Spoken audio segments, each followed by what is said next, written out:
Ooh, what's up, Internet? My name's David Webb. I'm Ariel Edwards. We get nerdy nightly. And we thought we'd share it with you.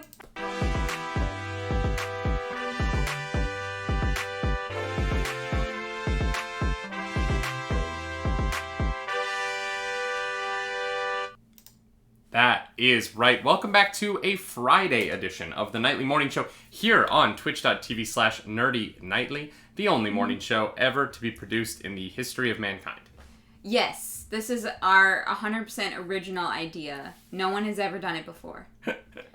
Episode 70. Episode 70. We survived episode 69. We did. We did not get removed from Twitch for TOS reasons. No, I mean, we kept it like pretty PG. We did. Like, it wasn't... Well, the original plan was that we were going to do a show entirely based around, like, porn industry news as a joke. Yeah. And then I looked up, like, porn industry news. And it's, like, not fun. No. And there's not, like, release dates or anything. There's not... There's no release dates. I don't know. I was hoping that we would have a fun, like, Iron Man XXX 17 comes out next week, but, like... Yeah, no. No, it's not quite the same. It's mostly that, like, a lot of movies. people are suing Pornhub right now, and it's wild. Oh, fun. That's... Yeah. Well, they removed all those videos. Yes, they removed a lot of content. 10 million videos. In case you didn't hear about that one. Yeah. But here we are. Not doing the porn news, we're doing the nerd news. The nerd news. How are you doing? Aww. We watched WandaVision this morning. We did. We haven't actually talked about it at all yet. No. We've been, like, busy, like, getting the morning show set up and ready. Mm-hmm. Yeah, we haven't actually had a chance to chat about it. We're not going to spoil anything about WandaVision in this video. Mm-hmm. We are going to put up a separate video where we, like, talk about the spoilers and whatnot later today. Yes. And we're going to continue to do spoiler chats for WandaVision throughout the entire run. Yeah. I think we're also going to do one for the Batwoman premiere. Yeah. For the new Batwoman. That'll be next week. So I'm very excited to talk about Batwoman. That'll be fun. And we have some Batwoman news, some unfortunate Batwoman news today. Oh, no. Okay. That we will get to in a bit. But what did you think of WandaVision? We haven't talked yet. I really liked it. Mm-hmm. Yeah, it's, still very confusing as to what exactly is happening. Like, they've been really good at, like, at the balance of the show, mm-hmm. I think. Yeah. Keeping the feel of the sitcom. Mm-hmm. That's the right word for that. Yep. It's like, yeah, keeping that vibe while also, like, dropping little hints that, like, mm-hmm. things are not okay. But we don't really understand how or why yet. So this is gonna be really fun, I think, to, like, piece together. Yeah, it's fun to have it be a little, like, mystery egg.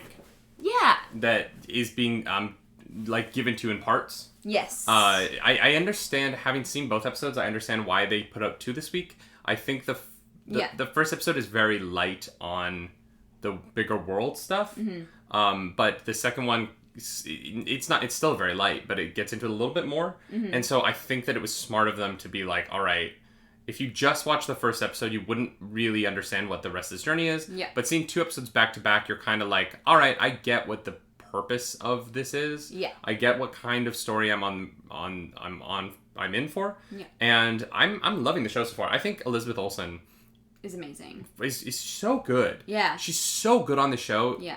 And there's something really striking to me about her ability to keep the Wanda character within the exaggerated character of the sitcom version of Wanda. Yes. And the heart of that character is still beating in that chest, and it's impressive what she's done with that. Mm-hmm. I also think that it is fun to see Paul Bettany get to play a little bit in this universe. Yes. Vision has always been really like, kind stoic. Yeah. And so for him to get to have fun and be very smiley, especially in the second episode, Paul Bettany gets to just kind of be, like, full-on charming Paul Bettany. Yeah. And he's honestly delightful. Yeah. It's really nice to get to see that. Yeah, the show's good. Yeah, we like it. I agree with you about putting out 2 episodes. I think that was a smart decision, especially because they're only 20 to 30 minutes each. Yeah. So you kind of get your full hour released this week. I'm honestly gonna be kind of sad when it's only 1 episode weekly from now on. But I think they're doing a great job so far with the show.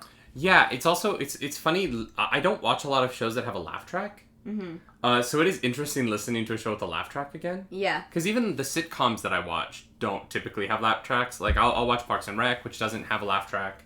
So it is interesting. I was like, oh yeah, like people watch. Because, you know, I don't really watch Friends. I don't really watch a lot of those kind of sitcoms. And so it's weird. And there were a couple times where we're like, wow, that audience, because it is a live audience. It is a live audience. Sometimes they are a little... exuberant. Yes. They're very excited. Although, I think that's probably just being in the room, right? Like, oh, yeah. 100%. I think maybe we have just forgotten what it is like to be in a room laughing with people. Wow. Did that get too dark? And that's the show. Thank you that's for the being show. here. I have to go cry and question the existence of my life. You're going to question the existence of your life? Yes, why the hell am I here if I can't laugh in a room with people? How do I not know what that feels like? That's fair. You know what? That's fair. That's fair. I also, I want to call out Catherine Hahn for being the best. For being the best. For being the best. Yeah. I love her so much. She's funny in literally everything. And her neighbor character is perfect. Yeah. Yeah. It's really, really stunning. Spot on. I'm big fan. Big fan. She's doing an incredible job. If you guys haven't seen WandaVision yet, definitely make some time for it. Disney Plus, y'all. Yeah, Disney Plus. So here's my question. I think it's interesting that this is like a TV show that is Marvel's first TV show, and it's like such a TV show. Yeah. But Wanda ostensibly created this world from her head, right? We actually don't know if that's the case yet. Yeah. But the one question I do have is, isn't she from Sokovia, and wouldn't she have like not seen American television growing up? I have no idea. This isn't a spoiler episode, Rock Mage. No, we're gonna film a spoiler episode later. Yeah. We saw WandaVision this morning. We watched it before the morning show, and we are going to do a spoiler episode later. But for now, we're going to move on to other topics, I think, because we've kind of said everything we can say without talking spoilers. Yeah. We really like it. We really like it. Happy it's with where it's going. Elizabeth Olsen is definitely recommend. Oh my goodness. All right, y'all. I have like 2 pieces of news, so this is gonna be a weird show. We're gonna have to figure it out. But I love that this is our boosted stream. We are gonna talk a little bit about the effects of the inauguration next week on media. Oh boy. Because as many of you are probably aware, hopefully all of you, Joe Biden is going to be inaugurated as the 46th president of the United States on the 20th of January, which I believe is Tuesday. It's the kind of event that dominates the news cycle. No, Dalfornight, we're not getting into the politics of it. We're more getting into the fact that for everybody else, it makes the next few days of news hard. And the companies behind Wednesday, yes. The companies who are putting out entertainment don't want to make announcements right now, and they don't want to try and be in the news cycle because they're going to get dwarfed by this much larger story. The inauguration of Joe Biden is going to be the big story of the week next week, and everything else is going to kind of get pushed to the side. So much so that the Gates of Oblivion global reveal event for Elder Scrolls Online is actually moving. They were supposed to... Bethesda said that they were going to have their announcement on Thursday of next week, the day after the inauguration. They have now moved to the following week. Just because it's interesting, right? Because you have this event, and it's like, well, everybody's going to be talking about this one thing. No one's going to be talking about our thing. Yeah. Yeah, it's true. Like, there's only so much room in people's minds. And this is definitely, I'm sure, taking up a lot of real estate. I think internationally it's less so, obviously. Yes, but for, I mean, the United States is not small. There's a lot of people there who are probably very focused on what's happening. So this doesn't surprise me at all. I would do the same thing. It's just unfortunate, for us. Yeah. Yep, it is. It's going to be hard. We have to do the 3 morning shows next week. Monday, Yeah. Tuesday, Wednesday. And Yeah. I genuinely am like, what are we going to talk about? Yeah, I'm actually not sure. Because Should we take the week off? Should we just... We did 70 episodes, we'll take a week off. Yeah. I mean, I don't know. It's tough because, we have talked about wanting to give people a place where they can kind of get away from it all. But there's not a lot of news. There's not a lot of other news to distract with. Yeah, it's tough, right? Because we kind of... I feel like a lot of... There are other shows that do what we do. There's a lot of these, talk, morning, whatever. Yeah. And a lot of the nerdy ones talk about rumors a lot. And we have kind of tried to make a stance of not talking about rumor. Yeah. But it's tough sometimes, right? Because the rumors are so juicy, but they're often nothing. Yeah. I've seen the rumor going around that there are people within Lucasfilm who desperately do not want Luke Skywalker to be back in Mandalorian because they don't want to tell the story of a white man. And, I totally get where that rumor came from. I understand where that rumor comes from. Yeah. It comes from a section of the internet that's just trying to make people mad. And the reality of the situation is, if there were a significant chunk of Lucasfilm that didn't want Luke Skywalker in The Mandalorian, he wouldn't have been in The Mandalorian. Yeah. It just wouldn't have happened. Yeah. It's a team of people. Once you get that big, you can't do everything yourself. Yeah. There's so much that needs to be done and decided on that it is an extensive team. It just needs to be approved by so many people. And so, I see that rumor and I'm like, oh, I want to talk about that. But at the same time, I don't want to talk about it. I don't want to give credence to bull crap. Yeah. I'm sorry. That one is very unlikely to be true. Yeah, next week's going to be tough. It's going to be a long week. I feel like next week's going to feel endless. Yeah. But we have so many good things that we can do with our time. Like video games. Yeah, that's true. You could play Elder Scrolls Online. You just can't find out what the new event is until the 25th of January. Yeah. Which is fine. It's all good. I did mention that there was some bad news about Batwoman. It's not that bad. But for those of us like myself, we're very excited to see Batman and Superman crossover, a Brave and the Bold style event that is not going to be happening this year, despite the fact that they had initially said so, because of COVID. They're unfortunately, it looked like there was going to be a whole Hunt for Bruce Wayne storyline, where Batwoman teamed up with Superman to find the original Batman, who's been missing in the Batwoman show the entire time. That's not really a spoiler. It's literally the first thing you learn in the first episode of Batwoman. Okay. It's the first line is Bruce Wayne's been gone for a while. And you're like, okay. Okay, setting up nicely. He's just gone. It's on vacation. But apparently due to COVID restrictions, the problem is that they can't cross their sets. And so while Batwoman could cross over as an individual, maybe, it was just going to be too much work to get crew members. And for safety reasons, unfortunately, the Brave and the Bold episode won't happen this year. And it looks like also there won't be any sort of crossover event this year. Okay. Which is honestly probably a good thing. Crisis on Infinite Earths is about as big as you can go. You're not really going to be able to do a bigger event anytime soon. Right. And so taking a year off from the crossover is not giving the audience a reason to compare it to last year's mega giant crossover that, was the end of the Green Arrow and had 4 Supermans and brought in Kevin Kline as Batman. Right. You're just not going to be able to top that this year. Yeah. And so I actually think that while this is happening for COVID reasons, I think it is probably the best thing for the storytelling on these shows to take a breath, take a step back, and maybe hit a crossover next year. Yeah. Because I like the crossovers, but Crisis was as big. You can't go bigger. Right. And that's a problem, I think, is that, once you go that big, I don't know how you can keep going bigger. You know what I mean? Yeah, 100%. That's a tough one. I also think it's in the best interest as well for the show to just tell some smaller stories right now.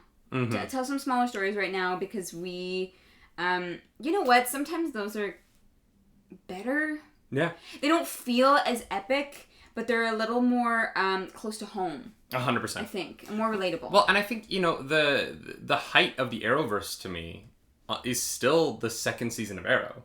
Mm-hmm. When the storyline was just Oliver Queen versus Deathstroke. Mm-hmm. And, Oliver Queen versus Slade Wilson. I think that that's still the best season of any of these shows. Yeah. And it's mostly down to just how personal the connection between those two characters is. Mm-hmm. And just the they did such an incredible job of tying those two men together emotionally. Yeah.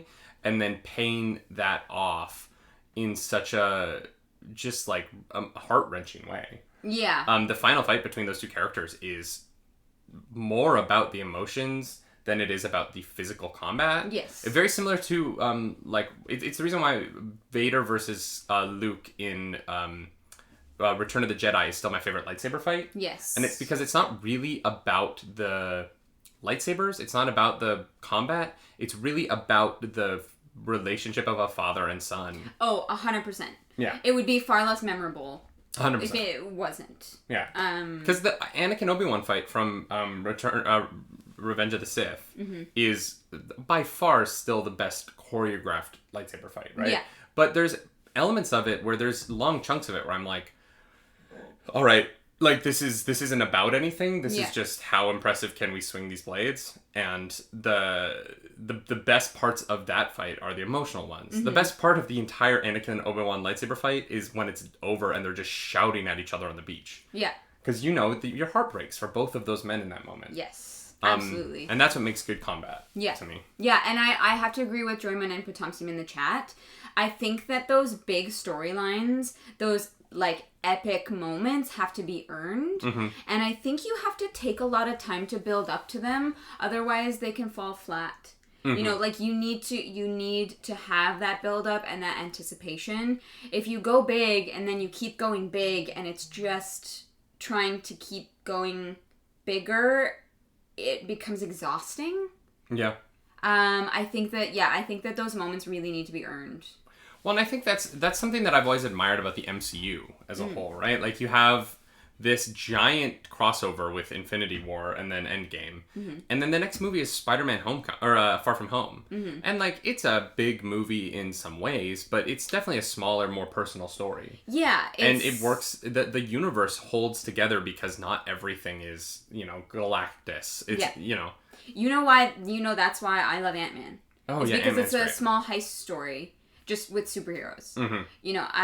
I have been very public about that. I think that it's one of the better Marvel movies because of that. Yeah, I love Ant-Man. I'm very excited for Ant-Man 3. Me too. Obviously, Ant-Man 3 is going to get a little bit bigger, bringing in Kang the Conqueror. Yes, but also time travel. They've had 2 Ant-Man movies. With the third one, I think that timing-wise, that makes sense. Yeah, and also the second one didn't try and go too much bigger. Obviously, physically larger because it has Giant Man in it, but it's still pretty much a smaller heist story with kind of 10 characters. Mm-hmm. It's as far as that goes, it is interesting that the Ant-Man movies have managed to be so separate from everything else. Yeah. Yeah, it is interesting. But that's why I love them. I'm excited. It's actually a similar reason why I'm so excited for Black Widow. Like Black Widow doesn't feel like it's going to have end of the world consequences. Yeah. But personal consequences. Personal consequences. Yeah. Yeah, and I'm so excited for it. Yeah, I think when now that we have WandaVision, and I'm looking at what the MCU is trying to do between its series and between its movies, I'm really curious to see what the next couple phases of these movies are, because the only like big team up movie we know that is coming is Thor: Love and Thunder.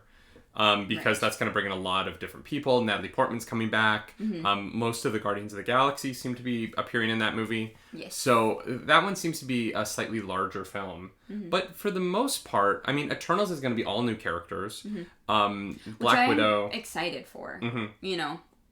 I think it's necessary for the universe to keep going.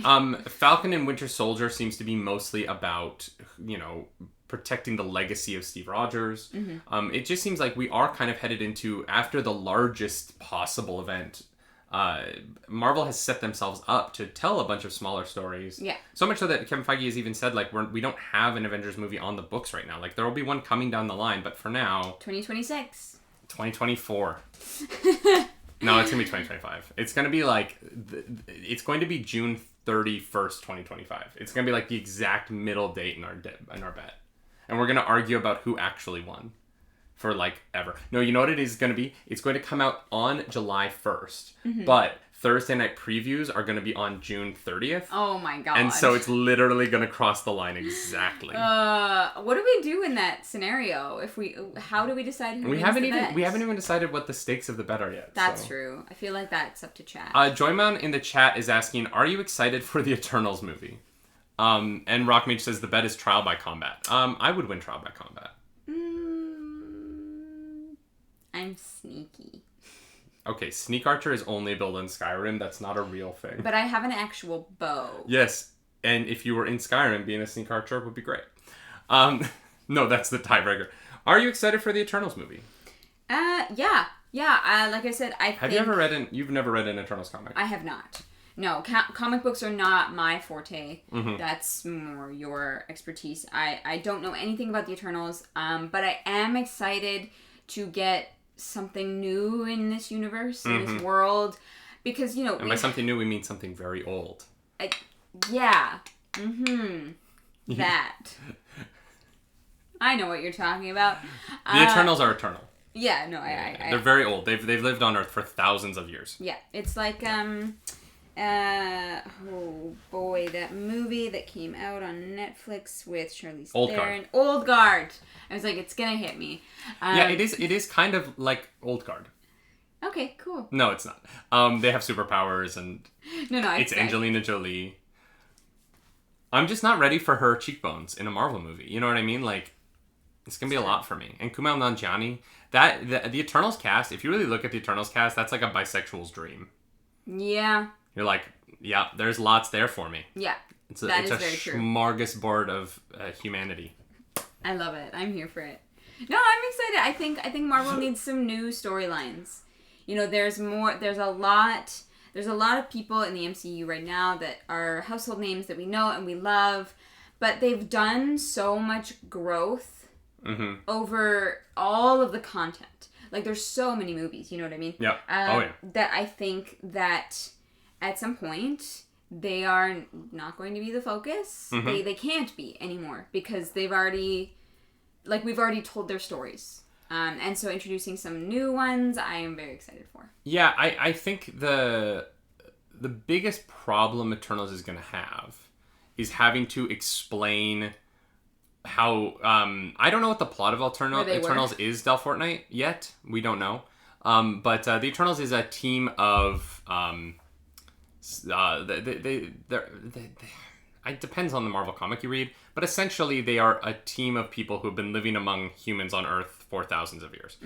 And they have superpowers, and the question is going to be like, why weren't they... Like, X-Men, you can explain why they weren't at Endgame because they weren't X-Men yet. Like, we can have an event that causes the X gene to create mutations and whatnot.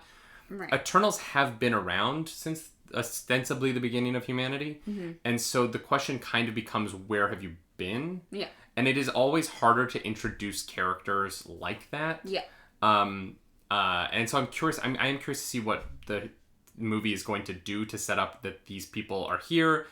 It's the Wonder Woman issue, right? Like, you have to be careful about how you play around with Wonder Woman in the past. And it's what Wonder Woman 1984 kind of messed up, is this idea that, like, well, no, you've already said that she didn't do anything in those 100 years. Yeah. But then she's doing something. And it becomes this, like, difficult tightrope of, are they there to protect humanity or not? Yeah. And so I'm actually really curious to see what Eternals is going to do to tell that story and to make them to make them feel like the powerful behind the scenes Illuminati kind of figures they're supposed to be without either ruining the legacy of the MCU so far or just, kind of having this weird question around, well, why didn't they come through the portals to help out at the fight at Avengers HQ? Yeah. You know what I mean? And that's a weird tightrope to walk. And I'm sure they've got a plan for it. They wouldn't be making this movie if they didn't. No. They wouldn't just ignore it. No. Marvel has been... I mean, look, Marvel canon isn't perfect. There's definitely stuff that they've ignored from their own past. Yeah. Because you have to make 23 movies that interconnect over a decade. Like, you have to be like, we're not going to worry so much about that. Yeah, I guess. But like there's little things that don't connect properly in the Marvel universe. Yeah. And like it's fine. It's fine. It just has to be fine. It's fine. You're not going to have perfect continuity across 23 films. It would be the task of that would be so impossible. Yeah. You would have to have every detail planned out before you even started anything. Yeah. And that's because you can't really see that far like ahead, like how things are going to go. Mm-hmm. It's nearly impossible. And you also can't see what the technology of filmmaking is going to be. Mm-hmm. Like Thanos looks different at the end of the Avengers movie because the technology was different, and it's also not Josh Brolin. It's a different actor, right? Like they didn't actually think that Thanos was going to be what he became, and so they didn't cast him yet. Joss Whedon just threw him on the end of the movie as like a thing. Seriously, that's what it was. Thing. Like, really? Yeah, Joss Whedon was just like, oh, it'd be cool if like Thanos was there. Like, we'll figure it out later. Really? Yeah, 100%. They've said that publicly. They're like, oh yeah, Thanos just kind of became the villain because Joss Whedon just put him at the end of the Avengers movie. That seems wild. Well, yeah, because they did not plan all this. They put out Iron Man and Incredible Hulk. Incredible Hulk did not do great. We need money. But Iron Man did gangbusters. Mm-hmm. And then they were like, all right, Avengers? I mean, sure, I guess. but that's how Marvel happened. And like, look, and Kevin Feige probably had a plan in his head, but he probably had 9 plans. Yeah. And this is just the one that the Thanos of it all happened. People saw Thanos. People like me were in the theaters screaming at the top of our lungs. And it became what it became. And everybody jumped on board, and they created the single greatest season of television. 23 episodes. They're all very long episodes. But it's very long the most expensive, greatest season of television ever created. Wow. I'm actually so surprised. I thought that like they had this all like planned out. After a certain point, they did, yeah. Huh. But you know I think the question of what are we going to use Infinity Stones, maybe. But like the Tesseract, when we meet the first Infinity Stone in Captain America, it's not an Infinity Stone yet. It's the Tesseract, and then they like retconned that into being an Infinity Stone. Yeah. You know what I mean? When we're watching Thor: The Dark World, it's the ether, and then that kind of like was like, oh, okay, well the ether that's inside Natalie Portman, that is a fluid that is in her body, can also be an Infinity Stone. And despite the fact that a human being can't touch an Infinity Stone, like that's the continuity stuff that doesn't work. Like how is it in Natalie Portman? Yeah. You know what I mean? Mm-hmm. But whatever. Yeah. I guess we just accept it. We move on. Yeah. All right. That's fair. Yeah, I think that like they did not have a perfect plan, but they had some plans and it worked out. Here's the thing: I really do believe that Marvel had a 50-50 shot at being good, and we are just living in the timeline where it worked out. There's like a parallel universe where it was like Iron Man was also the biggest flop, and they just... I think there's a parallel universe where Jon Favreau did not push as hard for Robert Downey Jr. as he did, and we got a different actor in the role of Tony Stark, and the entire universe doesn't happen. Yeah. I think that. I think that without Chris Evans as Captain America, I don't know another actor that could have pulled that off. Yeah. Chris Evans demolished that role. Yeah. He ate it for breakfast, lunch, dinner, and second breakfast. Like and second breakfast. They're just you know. And look, I'm not saying they never had any plans. Fortnite's making jokes about little do they know we're on phase 7. Look, they've got plans. I'm just saying that they don't have this like stone tablet that can't change. Yeah, that's fair. It's just wild to me that that's how we got Thanos. Like that's how we got Endgame the way that we got it. Like it's just... Yeah, it was just that Joss Whedon was like, yeah, let's do Thanos. Wow. All right. Mm-hmm. Interesting. Well, but even like the original addition of Sam Jackson to the first to Iron Man, when he comes in and is like, there was an idea. It's a parallel universe where it's actually like DC that did well. But here's the thing: DC could have. DC could have. You know what? There is a world where up Batman v Superman was the biggest hit. You know what I mean? Like that could have happened. Yeah. DC is going to struggle for consistency because their movies don't connect and they're not consistent. Yeah. The flip side of that is I think that DC is going to have the potential for higher highs and lower lows. I think that DC, by not being consistent and having continuity, has the potential to have movies like The Joker that blew up in such a unique way. Movies like Birds of Prey, which I think is a masterful film from last year. We both do. Yeah. I think that DC has this potential in them to make these very interesting one-off films. But they're not going to see the same midline that Marvel has of every single movie's going to make money because it's consistent. The audience knows what they're showing up for. They're all ages friendly. DC is very much not all ages friendly anymore. Yeah. Suicide Squad's going to be rated R. The Batman might be rated R. The Suicide Squad. Yeah. Joey Mon said, I think DC gave up too early. I don't disagree with that. Yeah. I feel like DC has given up on telling... I love that this episode has literally just become superhero movie talk. That's fine. I think DC gave up on telling a universe story. They gave up on that, for sure. And I think that long term they're going to see the benefits of that.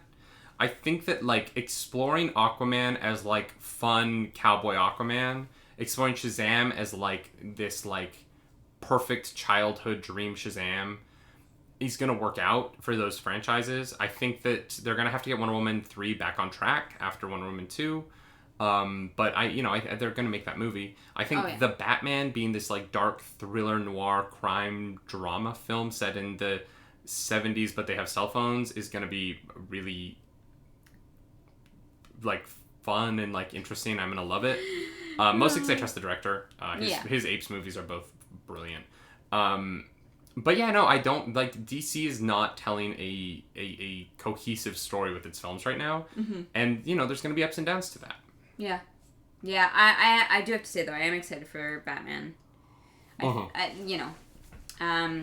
We are actually watching Shazam tomorrow night. Weekend. Yeah, with our patrons. Our patron movie night is going to be Shazam 1. Yeah. Del Fortnite says Shazam 2 when?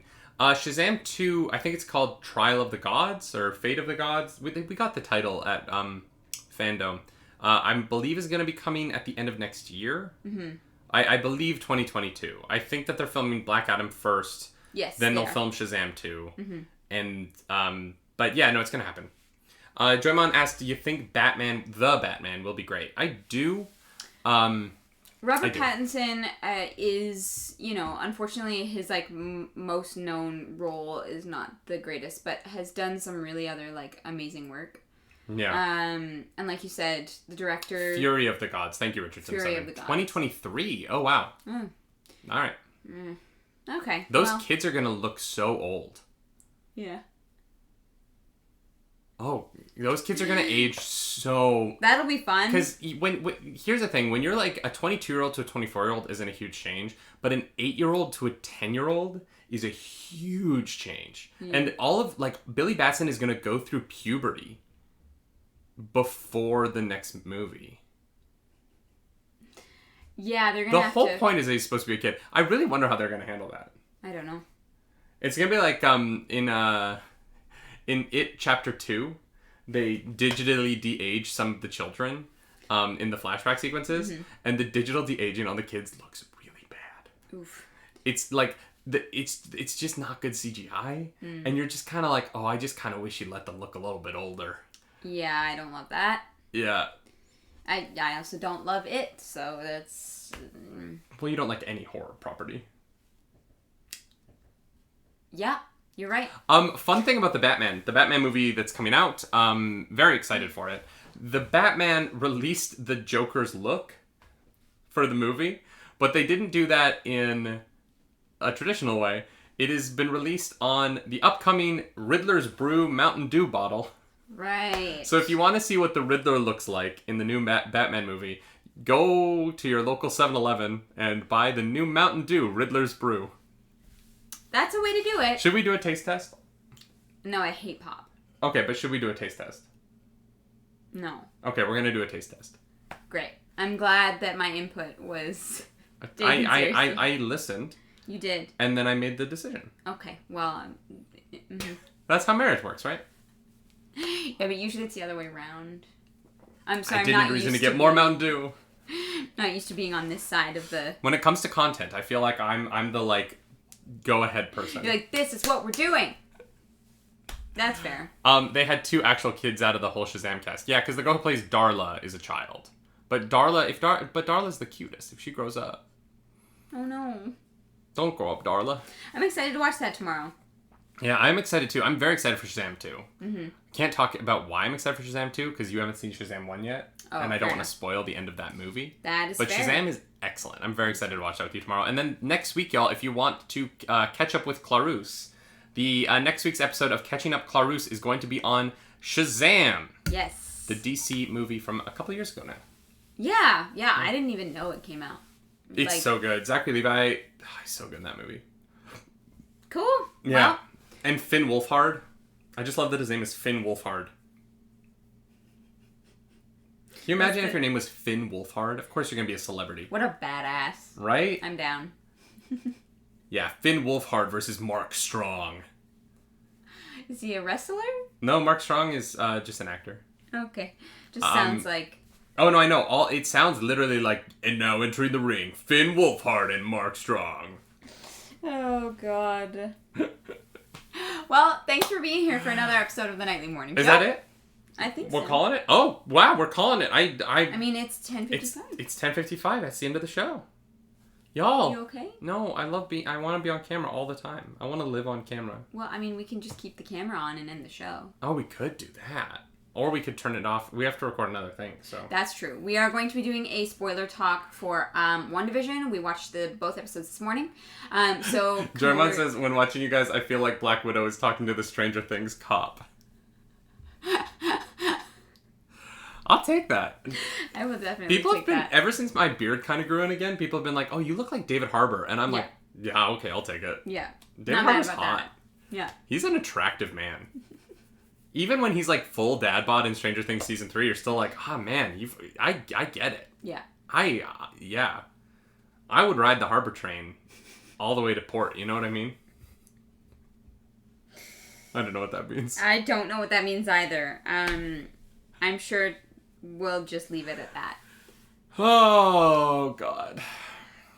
Y'all, thank you for being here for the Nightly Morning Show. This was not a very news-heavy episode, but we had a great discussion. Yeah. Where I feel like I talked a lot. Did I talk too much today? No. Oh, okay. No, you're good. I trust you. You're good. Y'all, if you want to watch this later, you can go to our YouTube channel, youtube.com/c/nerdy nightly. I think we just hit 300 subscribers. Did we? Yeah, so that's fun. Boy. We're on our way to 1,000. It's gonna happen. Yeah. Through sheer force of will. Or if you are watching this on YouTube, you can come watch it live, Monday through Friday, 10 a.m. Eastern, over at twitch.tv/nerdynightly. We do a little pre-show and after show, so you can come and hang out with us there. Oh, no, we're at 299. 299 subscribers. We're at 299 subscribers. All right, well, hopefully by the end of the week we reach 300. It's gonna happen. It's gonna happen. It's gonna happen. Y'all, we're gonna post our WandaVision spoiler chat later on today. Joymon's gonna get us to 300. It's gonna happen right now. 300. Thank Baby. you. Y'all, thank you for being here. It really means a lot. For those of you in the chat, stick around. We're gonna do a little post chat with you. And for everyone at home and listening on the podcast feed, just know that next week is gonna be a long week. But we love you. Stay safe. We're here for you. Stay healthy. And if you need a friend, you got a friend in... join our Discord, and we'll talk to you, and we'll be friends. Just, yeah. Dark Dispatch, thank you for the biddies! Thank you, Dark Dispatch. What a way to end the show. Yeah. As we always say, my name's David Webb. I'm Arielle Edwards. Do something nerdy tonight. Bye-bye. Bye.